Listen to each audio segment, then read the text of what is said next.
Thank you very much.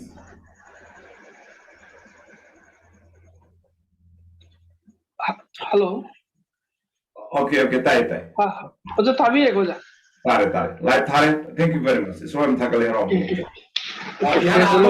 Media we in Bilim Children now simple among the Tagacho, Podokjori, Nasia Sing, Media again, now the sense of a studio, Manum, Maktadagi, Mayanga, Unazavasi, am to do the Nomaizi, Mayam, Pranato be, prayer to be, Yanam, when a Mayam request of the embassy, Mangan Media,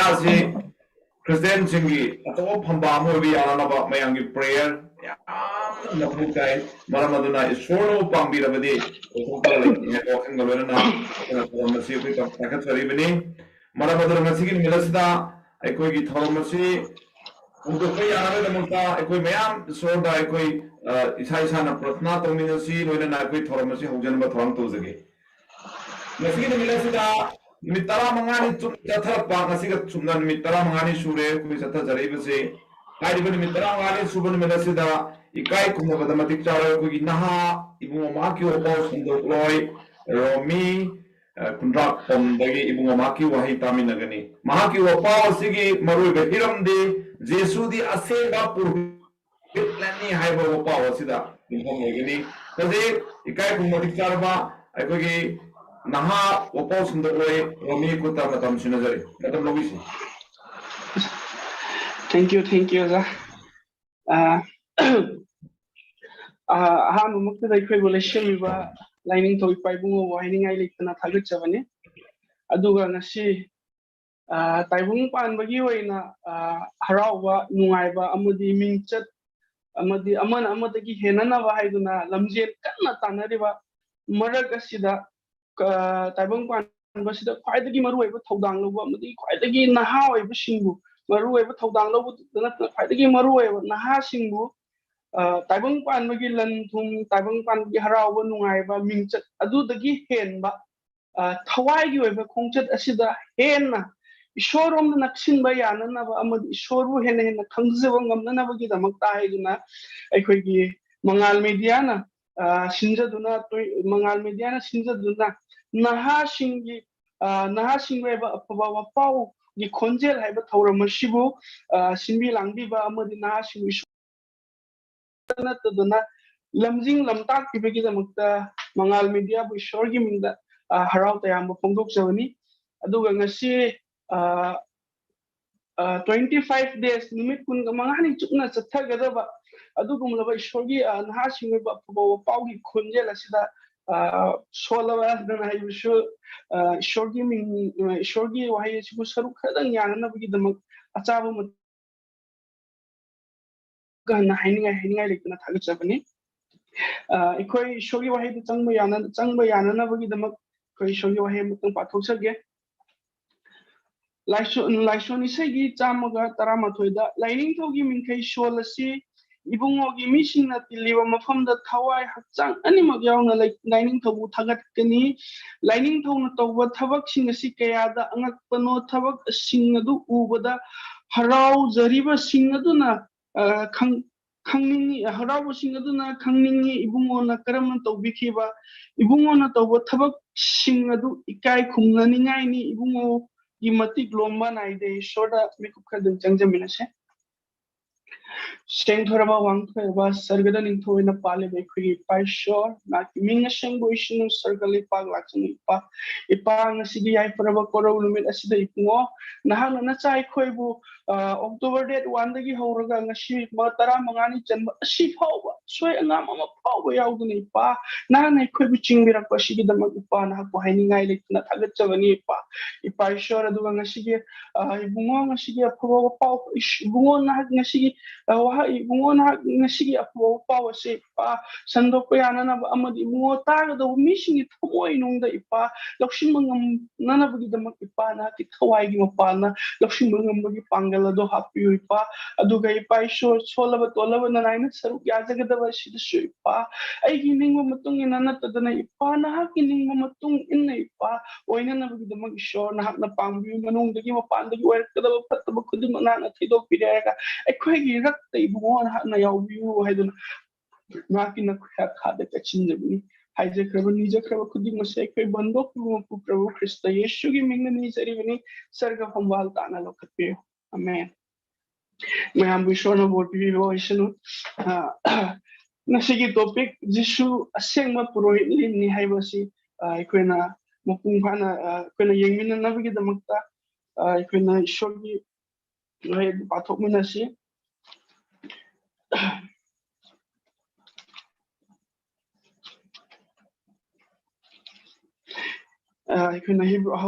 Hebrew chapter 5 verse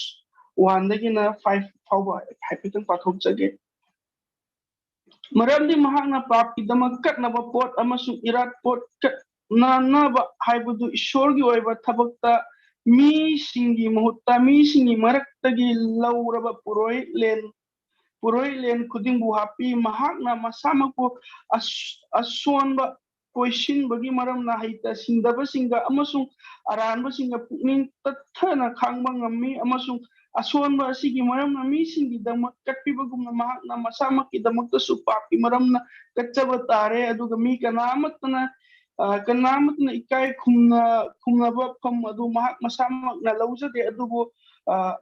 Haronbu kaukibagumna ishorna mahakusu kaubibani adugumna Kristasu purohitlen oirakna na ibungo matantabu thagatchade adubu ibungo na nahaki aigi ichani pani numit asida aina nahaku pokpide haikiba ibungo mahak makni hai udai koina masidai hanbagi verse maram di papi damak katnaba pot amasung irat pot katnaba haiduna ishorgi oiba thabak tamisingi maraktagi lobiraba purohitlen kuding mu happy yana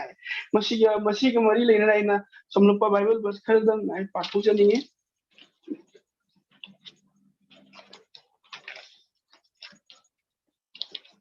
khongsan bagi kungani pan gi amada sumne ye mi pumnamak masi pumnamak si loerga nahakki nayamba aron amadi mahaki macha singbu Israel mi sing maraktagi khandok laga purohit oina masibu sewa ai sewa tongana laukat lu hainaye masida ikon ahan badu basi purohit ama oi vai basi tasengna ishorgi romdagi oi ba ishorgi khandok piba ishorgi khandok piba adudagi oigedabani haibasi ikon mayek sengna oi masigi verse asigi matung ishorna kauthokpi ba haibasi ikon oi aduga makhadana sum akoina yengjarakpa matamda singtharongi tara taruki nifuda sumna iduna laye masi asumna iduna lay masi uba matamda Israelgi mi singna ningsingba khudam ama oi purohit aron gi dara nattana mi singna lining to ibungogi mafamda duk thaba yade haibasi masina khudam oiki karigumba duk tharuba tarabadi kora amadi mahaki macha sing sikibugumna sigani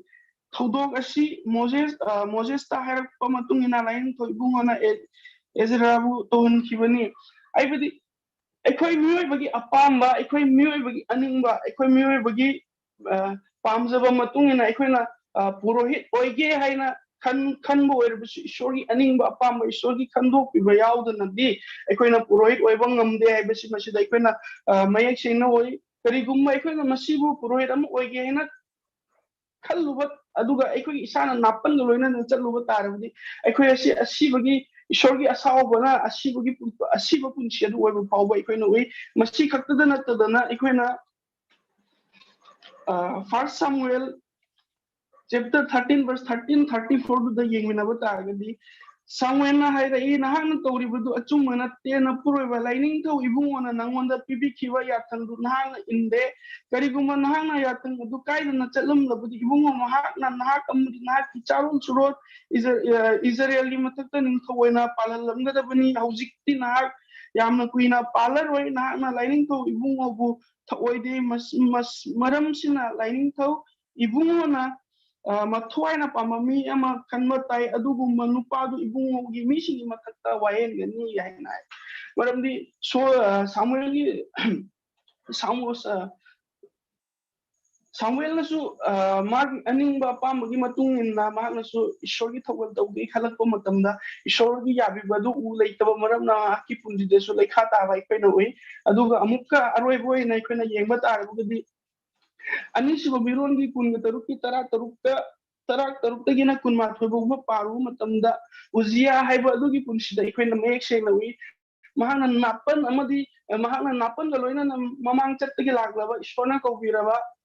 Purohit sing adu nattaba ma masamaksu purohit amagum na thogan tawning ba power ko matamda mahak na haiba indaba amadi napan galoina ishogi the duk thab amadi yate thabak sing chatharak ko matamda ishorna ko wiwa khakta natana nadi ishorgi bu pelan ba ishorgi irat ba to yadaba maram na mahak shu anga wapaktuna mapunchi chuppa anga upaga mapmana shiva paw aroi ba paw anga wapaktuna shikibagi kudam mase aikoina mayek sengna wi masida aikoina masida aina haijan aina uhanjaning wasi ate karisu natte ꯑꯩꯈꯣꯏꯒꯤ ꯏꯁꯣꯔꯅ ꯑꯩꯈꯣꯏꯒꯤꯗꯃꯛ ꯑꯩꯈꯣꯏ ꯃꯤꯑꯣꯏꯕꯒꯤꯗꯃꯛ ꯏꯔꯥꯠ ꯑꯣꯏꯅ ꯀꯠꯊꯣꯛꯄꯤꯒꯗꯕ ꯑꯃꯗꯤ ꯑꯩꯈꯣꯏ ꯃꯤꯑꯣꯏꯕꯒꯤ ꯄꯥꯞꯀꯤꯗꯃꯛ ꯁꯤꯟꯕꯤꯒꯗꯕ ꯑꯗꯨ ꯏꯁꯣꯔꯒꯤ ꯀꯧꯊꯣꯛꯄꯤꯕ ꯏꯁꯣꯔꯒꯤ ꯑꯣꯏꯕ ꯏꯁꯣꯔꯒꯤ ꯅꯤꯡꯕꯤꯕ ꯃꯇꯨꯡ ꯏꯟꯅ ꯅꯠꯇꯅꯗꯤ ꯇꯥꯏꯕꯪꯄꯥꯟꯕꯁꯤꯗ ꯂꯩꯔꯤꯕ ꯃꯤꯑꯣꯏꯕ ꯀꯅꯥꯃꯠꯇꯅ ꯑꯩꯈꯣꯏꯒꯤ ꯃꯍꯨꯠ ꯁꯤꯜꯂꯒ ꯑꯩꯈꯣꯏꯒꯤ ꯃꯤꯑꯣꯏꯕꯒꯤ ꯃꯍꯨꯠ ꯁꯤꯜꯂꯒ ꯎꯁꯤꯟꯁꯤꯟꯕꯤꯕ ꯉꯝꯗꯦ ꯍꯥꯏꯕꯁꯤ ꯏꯔꯥꯠꯄ ꯑꯣꯏꯅ ꯀꯠꯄ ꯉꯝꯗꯦ ꯍꯥꯏꯕꯁꯤ ꯑꯩꯈꯣꯏ ꯃꯌꯦꯛ ꯁꯦꯡꯅ ꯎꯏ ꯑꯗꯨꯕꯨ ꯏꯁꯣꯔꯒꯤ ꯅꯨꯡꯁꯤꯕ ꯑꯩꯈꯣꯏꯗ ꯏꯇꯠ ꯇꯠꯇꯅ ꯂꯩꯕ ꯃꯔꯝꯅ ꯑꯩꯈꯣꯏꯅ ꯃꯈꯥ ꯇꯥꯔꯛꯄꯗ ꯏꯁꯣꯔꯒꯤ ꯅꯨꯡꯁꯤꯕ ꯑꯩꯈꯣꯏꯗ ꯏꯇꯠ ꯇꯠꯇꯅ ꯂꯩꯕ ꯃꯔꯝꯅ ꯏꯁꯣꯔꯅ ꯑꯩꯈꯣꯏꯒꯤꯗꯃꯛ ꯏꯔꯥꯠꯄꯣꯠ ꯑꯗꯨꯒꯤꯗꯃꯛꯇꯁꯨ ꯊꯧꯔꯥꯡ ꯇꯧꯕꯤ ꯃꯔꯝꯗꯤ ꯑꯩꯈꯣꯏꯒꯤ ꯉꯁꯤꯒꯤ ꯇꯣꯄꯤꯛ ꯑꯁꯤ ꯖꯤꯁꯨ ꯑꯁꯤ ꯑꯁꯦꯡꯕ ꯄꯨꯔꯣꯍꯤꯠꯂꯦꯟꯅꯤ ꯍꯥꯏꯕ ꯇꯣꯄꯤꯛ ꯑꯁꯤꯒ ꯃꯔꯝ ꯑꯣꯏꯕ ꯃꯔꯝꯅ ꯃꯄꯨꯡ ꯐꯥꯅ ꯐꯥꯕ ꯌꯥꯅꯅꯕꯒꯤꯗꯃꯛꯇ ꯏꯁꯣꯔꯒꯤ ꯅꯨꯡꯁꯤꯕꯗꯨꯁꯨ ꯁꯔꯨꯛ ꯌꯥꯎꯗꯕ ꯌꯥꯗꯕ ꯃꯔꯝꯅ ꯑꯩꯈꯣꯏꯅ ꯌꯦꯡꯃꯤꯟꯅꯁꯤ John 3:16 asuna iduna lay maramdi ishona taibang pandubu suk nungsibire haibudi ibungo mahaki amatta ngairaba machani pa adubu piwire aduga machani pa adubu thajaba mi kudingna mangduna loma naiba hingba phangnabani yaidana mayek sengna utpi masida ikoi yamna chawthokni ishorna ikoi miwebna mangdaba ikoi miwebna lekha tagadaba ubiba maramna taibang panba sibo tukki matik nungsibiba maramna ishorna mahaki amatta ngairaba machani pa adubu taibang pandu thabi maramdi ꯑꯩꯈꯣꯏꯅ ꯃꯃꯥꯡꯗ ꯎꯈ꯭ꯔꯦ ꯃꯃꯥꯡꯒꯤ ꯇꯣꯄꯤꯛꯁꯤꯡꯗ ꯑꯩꯈꯣꯏꯅ ꯎꯖꯈ꯭ꯔꯦ ꯃꯗꯨꯗꯤ ꯑꯩꯈꯣꯏ ꯃꯤꯑꯣꯏꯕ ꯑꯁꯦ ꯏꯁꯣꯔꯒꯤ ꯃꯁꯥ ꯏꯁꯣꯔꯒꯤ ꯃꯈꯨꯠꯃꯛꯅ ꯃꯍꯥꯛꯀꯤ ꯃꯤꯇꯝ ꯂꯧꯔꯒ ꯁꯦꯝꯕꯤꯈꯤ ꯍꯥꯏ ꯑꯗꯨꯅ ꯃꯍꯥꯛꯅ ꯑꯩꯈꯣꯏ ꯃꯤꯑꯣꯏꯕ ꯑꯁꯦ ꯑꯗꯨꯛꯀꯤ ꯃꯇꯤꯛ ꯅꯨꯡꯁꯤꯕꯤꯕ ꯑꯗꯨꯛꯀꯤ ꯃꯇꯤꯛ ꯅꯨꯡꯁꯤꯕ ꯃꯔꯝꯅ ꯑꯩꯈꯣꯏꯕꯨ ꯃꯥꯡꯍꯟꯕ ꯄꯥꯝꯗꯦ ꯃꯔꯝꯗꯤ ꯅꯔꯛ ꯍꯥꯏꯕ ꯑꯁꯤ ꯇꯁꯦꯡꯅ ꯁꯩꯇꯥꯟꯁꯤꯡꯒꯤꯗꯃꯛꯇ ꯁꯦꯝꯕꯤꯈꯤꯕ ꯑꯣꯏꯕ ꯃꯔꯝꯅ ꯑꯩꯈꯣꯏ ꯃꯤꯑꯣꯏꯕꯒꯤꯗꯃꯛ ꯁꯦꯝꯕꯤꯕ ꯅꯠꯇꯦ ꯁꯩꯇꯥꯟꯒꯤꯗꯃꯛ ꯁꯦꯝꯕꯤꯕ ꯑꯣꯏꯕ ꯃꯔꯝꯅ ꯑꯩꯈꯣꯏ ꯀꯅꯥꯃꯠꯇꯕꯨ ꯅꯣꯔꯣꯛꯇ ꯆꯠꯄꯗꯨ ꯏꯁꯣꯔꯅ ꯄꯥꯝꯕ ꯃꯔꯝ ꯑꯗꯨꯅ ꯏꯁꯣꯔꯒꯤ ꯅꯨꯡꯁꯤꯕꯤꯕ ꯑꯗꯨꯅ ꯑꯩꯈꯣꯏꯕꯨ ꯃꯄꯨꯡ ꯅꯨꯡꯁꯤꯕꯤꯕ ꯑꯗꯨꯅ ꯑꯩꯈꯣꯏꯕꯨ ꯃꯥꯒꯤ ꯅꯨꯡꯁꯤꯕꯗ ꯄꯨꯕꯤꯔꯛꯇꯨꯅ ꯑꯩꯈꯣꯏꯒꯤ ꯏꯔꯥꯠꯄꯣꯠ ꯑꯗꯨꯒꯤꯗꯃꯛꯇ ꯏꯁꯣꯔꯅ ꯊꯧꯔꯥꯡ ꯇꯧꯕꯤ ꯍꯥꯏꯕꯁꯤ ꯑꯩꯈꯣꯏꯅ ꯃꯔꯝꯗꯤ ꯔꯣꯝꯒꯤ ꯃꯔꯝꯗꯤ ꯔꯣꯝꯒꯤ 5:8 ꯏꯗꯨꯅ ꯂꯩ ꯃꯤ ꯈꯨꯗꯤꯡꯃꯛ ꯄꯥꯞꯁꯤꯜꯂꯦ ꯏꯁꯣꯔꯒꯤ ꯃꯇꯤꯛ ꯃꯉꯥꯜꯗꯒꯤ ꯁꯣꯠꯊꯔꯦ ꯍꯥꯏꯅ ꯍꯥꯏꯌꯦ ꯃꯤ ꯈꯨꯗꯤꯡꯃꯛ ꯄꯥꯞ ꯆꯦꯟꯕ ꯃꯔꯝꯅ ꯃꯤꯑꯣꯏꯕ ꯀꯅꯥꯃꯠꯇꯅ ꯑꯩꯈꯣꯏꯒꯤ ꯃꯍꯨꯠ ꯁꯤꯜꯂꯒ ꯄꯥꯄꯤꯁꯤꯒꯤ ꯃꯍꯨꯠ ꯁꯤꯜꯂꯒ ꯏꯔꯥꯠꯄꯣꯠ ꯑꯣꯏꯅ ꯀꯠꯄꯤꯕ ꯉꯝꯕ ꯄꯨꯔꯣꯍꯤꯠ ꯑꯃ ꯐꯥꯎꯕ ꯂꯩꯇꯦ ꯍꯥꯏꯕꯁꯤ ꯃꯐꯝ ꯑꯁꯤꯗ ꯃꯌꯦꯛ ꯁꯦꯡꯅ ꯎꯔꯦ ꯃꯔꯝꯗꯤ ꯃꯤ ꯈꯨꯗꯤꯡꯃꯛ ꯄꯥꯞ ꯆꯦꯜꯂꯦ ꯍꯥꯏꯅ ꯍꯥꯏꯌꯦ ꯑꯗꯨꯒ ꯑꯩꯈꯣꯏꯅ 2 Corinthians 5:21 ꯑꯗꯨꯗ ꯌꯦꯡꯃꯤꯟꯅꯁꯤ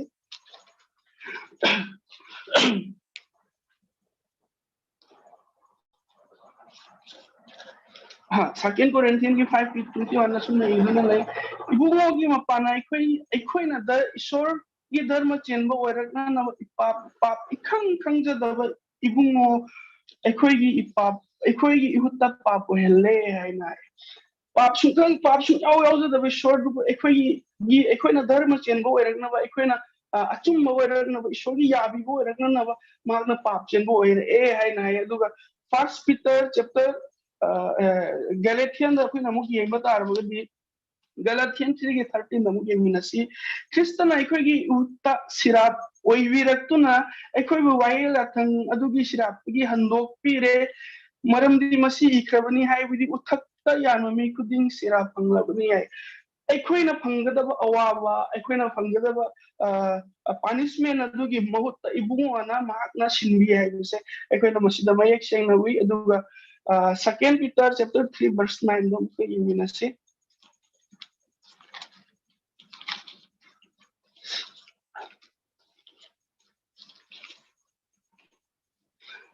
2 Peter chapter 3 verse 9 Prabhugi wale pagi maridami kharana ataba oina sanduk pigabumna ibungodi atat poina sanduk kibagumna ibungodi papete adubu ꯑꯩꯈꯣꯏꯒꯤ ꯗꯃꯛ ꯀꯨꯏꯅ ꯈꯪꯕꯤꯕꯅꯤ ꯏꯕꯨꯡ ꯃꯍꯥꯛꯅ ꯀꯅꯥꯕꯨꯁꯨ ꯃꯥꯡꯍꯟꯅꯤꯡꯗꯦ ꯑꯗꯨꯕꯨ ꯄꯨꯝꯅꯃꯛ ꯄꯨꯛꯅꯤꯡ ꯍꯣꯡꯂꯛꯄ ꯄꯥꯝꯕꯅꯤ ꯍꯥꯏꯅ ꯃꯁꯤꯗ ꯑꯩꯈꯣꯏꯅ ꯃꯌꯦꯛ ꯁꯦꯡꯖꯕ ꯑꯁꯤ ꯃꯤꯑꯣꯏꯕ ꯑꯃ ꯑꯣꯏꯅ ꯑꯩꯈꯣꯏꯒꯤꯗꯃꯛꯇ ꯄꯥꯞ ꯎꯁꯤꯟ ꯑꯣꯏꯅ ꯄꯨꯕꯤꯕ ꯉꯝꯃꯣꯏꯗꯕ ꯃꯔꯝꯅ ꯏꯕꯨꯡꯉꯣꯅ ꯑꯩꯈꯣꯏ ꯃꯤꯑꯣꯏꯕꯒꯤ ꯃꯍꯨꯠ ꯁꯤꯜꯂꯒ ꯇꯥꯏꯕꯪ ꯄꯥꯟꯕꯁꯤꯗ ꯏꯁꯣꯔꯅ ꯑꯩꯈꯣꯏꯕꯨ ꯅꯨꯡꯁꯤꯕꯒꯤ ꯃꯄꯥꯟꯅ ꯑꯩꯈꯣꯏ ꯃꯤꯑꯣꯏꯕꯒꯤ ꯃꯍꯨꯠ ꯁꯤꯜꯂꯒ ꯏꯕꯨꯡꯉꯣꯅ ꯑꯩꯈꯣꯏꯒꯤꯗꯃꯛ ꯀ꯭ꯔꯣꯁꯇ ꯄꯥꯡ ꯇꯤꯡꯕꯤꯕ ꯀ꯭ꯔꯣꯁꯇ ꯑꯩꯈꯣꯏꯒꯤꯗꯃꯛꯇ ꯊꯣꯛꯄꯤꯕꯁꯦ ꯑꯩꯈꯣꯏꯅ ꯃꯌꯦꯛ ꯁꯦꯡꯅꯣꯏ ꯑꯗꯨꯒ ꯃꯁꯤꯗ ꯑꯩꯈꯣꯏꯅ ꯎꯕꯁꯦ ꯏꯁꯣꯔꯗꯤ ꯑꯁꯦꯡꯕ ꯂꯩꯇꯕ ꯃꯔꯝ ꯃꯍꯥꯛ ꯄꯥꯞ ꯂꯩꯇꯕ ꯃꯔꯝꯅ ꯃꯍꯥꯛꯇꯤ ꯁꯦꯡꯗꯨꯅ ꯑꯗꯨꯝ ꯂꯩ ꯍꯥꯏꯕꯁꯦ ꯑꯩꯈꯣꯏꯅ ꯃꯔꯝꯗꯤ ꯏꯁꯣꯔꯅ ꯅꯨꯡꯁꯤꯕꯤꯕꯒꯤ ꯃꯔꯝꯅ ꯑꯩꯈꯣꯏ ꯇꯥꯏꯕꯪ ꯄꯥꯟꯕꯁꯤꯗ ꯃꯤꯑꯣꯏꯕ ꯑꯃ ꯑꯣꯏꯅ ꯁꯛꯑꯣꯟ ꯂꯧꯔꯦ ꯍꯥꯏꯔꯒ ꯃꯔꯝꯗꯤ ꯑꯩꯈꯣꯏꯒꯤꯗꯃꯛ ꯁꯤꯟꯕꯤꯒꯗꯕ ꯑꯗꯨ ꯑꯩꯈꯣꯏ ꯃꯤꯑꯣꯏꯕ ꯂꯛꯇꯒꯤ ꯑꯣꯏꯒꯗꯕ ꯑꯃꯗꯤ ꯑꯩꯈꯣꯏ ꯃꯤꯑꯣꯏꯕꯗ ꯑꯣꯏꯔꯤꯕ ꯑꯁꯤꯒꯨꯝꯅ ꯄꯥꯄꯤ ꯑꯣꯏꯔꯤꯕ ꯑꯁꯤꯒꯨꯝꯅ ꯑꯣꯏꯕ ꯃꯤꯑꯣꯏ ꯑꯃ ꯃꯤꯁꯛ ꯑꯃ ꯑꯣꯏꯔꯛꯅꯅꯕꯒꯤꯗꯃꯛ ꯏꯁꯣꯔꯅ ꯃꯤꯑꯣꯏꯕ ꯑꯃꯒ ꯆꯞ ꯃꯥꯟꯅꯅ ꯁꯛꯑꯣꯡ ꯂꯧꯕꯤꯔꯦ ꯍꯥꯏꯔꯒ ꯑꯩꯈꯣꯏꯅ ꯇꯧꯕ ꯑꯩꯈꯣꯏꯒꯤ ꯄꯥꯞ ꯑꯗꯨꯒꯤ ꯑꯇꯧꯃꯟ ꯑꯣꯏꯅ ꯃꯍꯥꯛꯀꯤ ꯄꯨꯟꯁꯤꯕꯨ ꯁꯤꯟꯕꯤ ꯍꯥꯏꯕꯁꯤ ꯃꯌꯦꯛ ꯁꯦꯡꯅ ꯎꯏ ꯃꯔꯝꯗꯤ ꯃꯍꯥꯛ ꯑꯩꯈꯣꯏꯒꯤꯗꯃꯛ ꯏꯁꯣꯔꯅꯤ ꯑꯗꯨꯃꯛꯄꯨ ꯃꯄꯨꯡ ꯐꯥꯔꯣꯏꯗꯕ ꯑꯦꯔꯣꯟꯒꯤ ꯍꯥꯛꯇꯛꯇꯒꯤ ꯄꯨꯔꯣꯍꯤꯠꯁꯤꯡꯅ ꯇꯧꯕ ꯉꯝꯗꯕ ꯃꯔꯝꯅ ꯃꯄꯨꯡ ꯐꯥꯔꯔꯣꯏꯗꯕ ꯃꯔꯝꯅ ꯑꯩꯈꯣꯏ ꯃꯤꯑꯣꯏꯕꯕꯨ ꯀꯟꯕꯤꯕ ꯄꯥꯝꯕꯒꯤ ꯃꯔꯝꯅ ꯃꯍꯥꯛ ꯃꯁꯥꯃꯛꯅ ꯇꯥꯏꯕꯪ ꯄꯥꯟꯕꯗ ꯃꯤꯑꯣꯏꯕ ꯑꯣꯏꯅ ꯁꯛꯑꯣꯟꯅꯃꯤ ꯃꯔꯝꯗꯤ ꯏꯁꯣꯔ ꯑꯁꯤ ꯑꯩꯈꯣꯏꯅ ꯃꯍꯥꯛ ꯃꯤꯑꯣꯏꯕ ꯑꯣꯏꯅ ꯃꯄꯨꯡ ꯐꯥꯕꯁꯤ ꯀꯔꯤꯒꯤꯅꯣ ꯍꯥꯏꯔꯒꯗꯤ ꯑꯩꯈꯣꯏꯅ ꯃꯃꯥꯡꯒꯤ ꯇꯣꯄꯤꯛꯇꯁꯨ ꯎꯖꯈ꯭ꯔꯦ ꯃꯗꯨꯗꯤ ꯏꯁꯣꯔ ꯑꯁꯤ ꯆꯥꯝꯃꯗ ꯆꯥꯝꯃ ꯏꯁꯣꯔ ꯆꯥꯝꯃ ꯃꯤ ꯑꯣꯏ ꯍꯥꯏꯅ ꯑꯩꯈꯣꯏꯅ ꯇꯥꯃꯤꯟꯅꯈ꯭ꯔꯦ ꯃꯔꯝ ꯑꯗꯨꯅ ꯏꯕꯨꯡꯉꯣꯅ ꯑꯩꯈꯣꯏ ꯃꯤꯑꯣꯏꯕꯒꯤ ꯆꯞ ꯃꯥꯟꯅꯕ ꯁꯛꯑꯣꯡ ꯑꯗꯨ ꯂꯧꯔꯒ ꯑꯩꯈꯣꯏꯅ ꯄꯨꯕꯤꯒꯗꯕ ꯑꯋꯥꯕ ꯑꯩꯈꯣꯏꯅ ꯄꯨꯕꯤꯒꯗꯕ ꯄꯨꯝꯅꯃꯛꯇꯣ ꯏꯁꯣꯔꯅ ꯄꯨꯕꯤ ꯍꯥꯏꯕꯁꯦ ꯑꯩꯈꯣꯏ ꯃꯌꯦꯛ ꯁꯦꯡꯅ ꯎꯏ ꯃꯈꯥ ꯆꯠꯊꯔꯛꯄ ꯑꯣꯏꯅ ꯑꯩꯈꯣꯏꯅ Hebrew chapter 9 verse 11 ꯑꯩꯈꯣꯏ ꯌꯦꯡꯃꯤꯟꯅꯁꯤ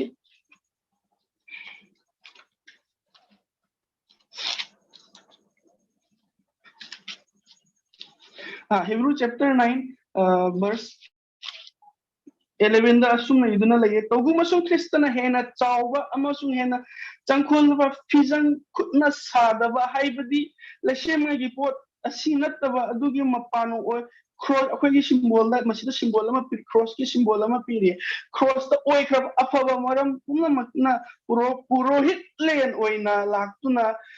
Hamengna amasung san igi mapana natna ibungo igi mapana lomba naidaba handokpiba phangladuna amukka asengba mapam chalalle hainai purohitlen oinai ishor oibata natna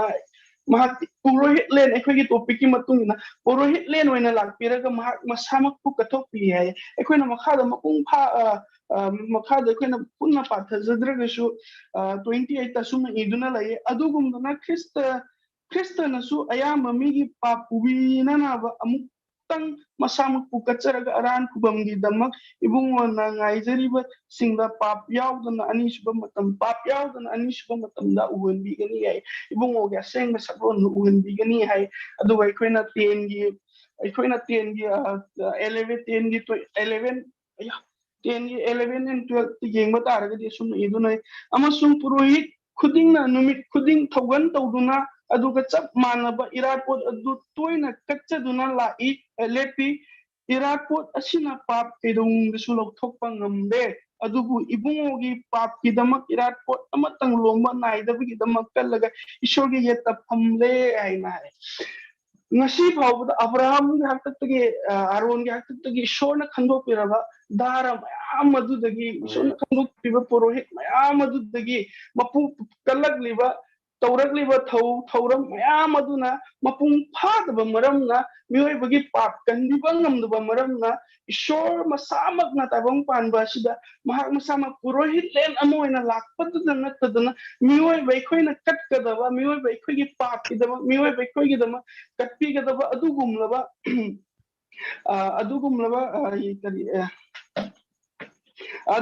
iratpot adugumlaba ikhoigi ihut sinmigidaba iratpot adom masamakna cross matakta sibiraga Sibiba ta dun tan hingat pira ga ibungo gi manak ta ye thang da phamnu na lai hai na hai masida ikoi na mayek seng we busi shona ikoi ba tu matik nung sibi ikoi na ngasi thajari ba ikoi na ngasi ningjari ba shor ase ikoi na ngasi ningjari ba jishu ase ikoi gi amat tangai ba purohitlen adune hai ba se ikoi na ngasi sida mayek seng na uba pange aduga loshi lak da ikoi na amuk ka hen na mapung pha na bagi damak amuk hen na mayek seng na bagi damak ta ikoi na aroi boy na John chapter, first John chapter 2 verse 1. John kay happy yung na si. First John chapter 2 verse 1 da sum idu na ay ginungsiba angang sa nakoy na pap tawdana ba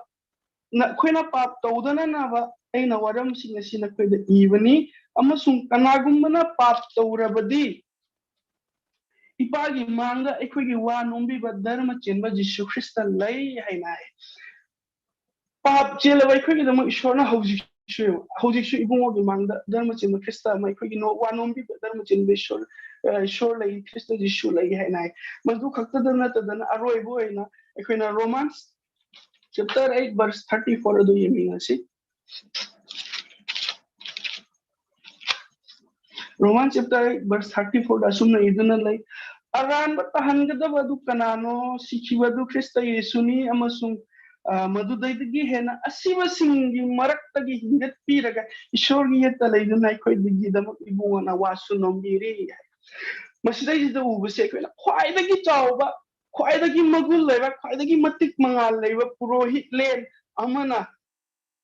taibung pan basida leikhaba ibunga na sembikhiba kanana su tawba ngamnaroidaba kanana su khalludaba khansu khallaroidaba khanbagi asa su udraba paidagi chawba ibungogi punsi ka thokpiba tatana tan ekhoi mieba aigi nangi amade ekhoi puna maki damak shorna hojik su mikup asi phawba pungja asi phawba ibungo na ekhoi gi damak ya thang ba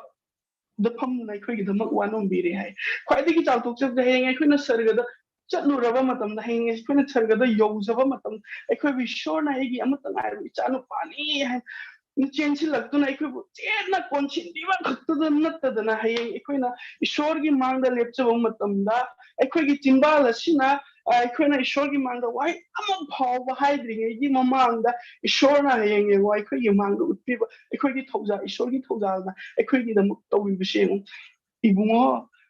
ꯑꯩꯅ ꯅꯍꯥꯟꯃꯈꯩ ꯅꯍꯥꯛ ꯌꯦꯠ ꯊꯪꯕꯗ ꯅꯍꯥꯛꯀꯤ ꯅꯥꯀꯣꯡꯗ ꯑꯩꯅ ꯋꯥꯅꯣꯝꯖꯈꯤꯕ ꯃꯤꯁꯛ ꯑꯗꯣ ꯃꯍꯥꯛ ꯑꯁꯤꯃꯛꯅꯤ ꯍꯥꯏꯅ ꯍꯥꯏꯕꯤꯒꯗꯕ ꯄꯨꯔꯣꯍꯤꯠꯂꯦꯟ ꯑꯗꯣ ꯑꯩꯈꯣꯏꯒꯤ ꯏꯕꯨꯡꯉꯣ ꯖꯤꯁꯨ ꯈ꯭ꯔꯤꯁꯇ ꯑꯁꯤꯃꯛ ꯈꯛꯇꯅꯤ ꯍꯥꯏꯕꯁꯦ ꯉꯁꯤꯒꯤ ꯑꯩꯈꯣꯏꯒꯤ ꯃꯤꯀꯨꯞ ꯑꯁꯤꯁꯤꯗ ꯑꯩꯈꯣꯏꯅ ꯃꯌꯦꯛ ꯁꯦꯡꯅ ꯎꯕ ꯐꯪꯖꯩ ꯍꯥꯏꯕꯁꯦ ꯑꯩꯈꯣꯏꯅ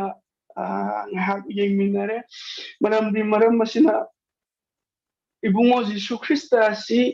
ꯑꯁꯦꯡꯕꯃꯛ ꯑꯁꯦꯡꯕ ꯄꯨꯔꯣꯍꯤꯠꯂꯦꯟꯅꯤ ꯍꯥꯏꯕꯁꯤ ꯃꯁꯤꯗꯒꯤ ꯍꯦꯟꯅ ꯃꯌꯦꯛ ꯁꯦꯡꯅ ꯎꯠꯀꯗꯕ ꯑꯇꯩ ꯑꯇꯣꯞꯄ ꯄꯨꯔꯣꯍꯤꯠꯂꯦꯟ ꯂꯩꯇ꯭ꯔꯦ ꯊꯣꯛꯁꯨ ꯊꯣꯛꯂꯔꯣꯏ ꯍꯥꯏꯕꯁꯤ ꯑꯩꯅ ꯍꯥꯏꯖꯅꯤꯡꯉꯤ ꯇꯥꯈ꯭ꯔꯕ ꯈ꯭ꯋꯥꯏꯈꯤꯕꯒꯤ ꯃꯊꯛꯇ ꯏꯁꯣꯔꯅ ꯕꯣꯔ ꯄꯤꯕ ꯑꯣꯏꯁꯅꯨ ꯏꯁꯣꯔꯒꯤ ꯃꯇꯤꯛ ꯃꯉꯥꯜ ꯂꯣꯡꯕ ꯅꯥꯏꯗꯕ ꯄꯨꯝꯅꯃꯛꯀꯤ ꯃꯊꯛꯇ ꯂꯩꯕꯤꯕ ꯑꯣꯏꯁꯅꯨ ꯁꯣꯏꯈꯤ ꯉꯥꯝꯈꯤꯕ ꯌꯥꯎꯔꯕꯁꯨ ꯁꯣꯏꯗꯅ ꯏꯁꯣꯔꯒꯤ ꯃꯤꯡꯗ ꯉꯥꯛꯄꯤꯒꯅꯤ ꯍꯥꯏꯕꯁꯤ ꯅꯆꯥꯅ ꯊꯥꯖꯖꯩ ꯏꯁꯣꯔꯅ ꯕꯣꯔ ꯄꯤꯕꯤꯕ ꯑꯣꯏꯁꯅꯨ ꯍꯧꯖꯤꯛꯇꯤ host ꯁꯤꯟꯅꯖꯒꯦ Thank you. Romi Khundrakpam Sorna Bor Marang Kaina Bibire Yam Nahawiba. Ibung Maki Aphaba Pibada Yam Nahawi and Nasigi Equigi Nahasinggi Pambakta Pambiba Equi Gas Romi Meteni. Yung Mahana Yana Pung Pava Bor Pinabire, Madamadana, Nasi Yangiri Mayam Singa, Mahana Tambiro Pausingi, Telopna, Mayam the Hygienic Badikanabo. Purilengi Matawai to say, me and Manatau Pap Tawbadu. Papa to Kona Navidamata, Purhila Laduna, Mapuimoda, Kariguma Katpa, Kapina Naba, Ishwama di Muga, Anigi Marta, Taishin Binaba, I did Ira Toli, Taunaba, Purhilan Heaveny. Adu Purhilendo, Karapulan, Havadi, Masama Aduna,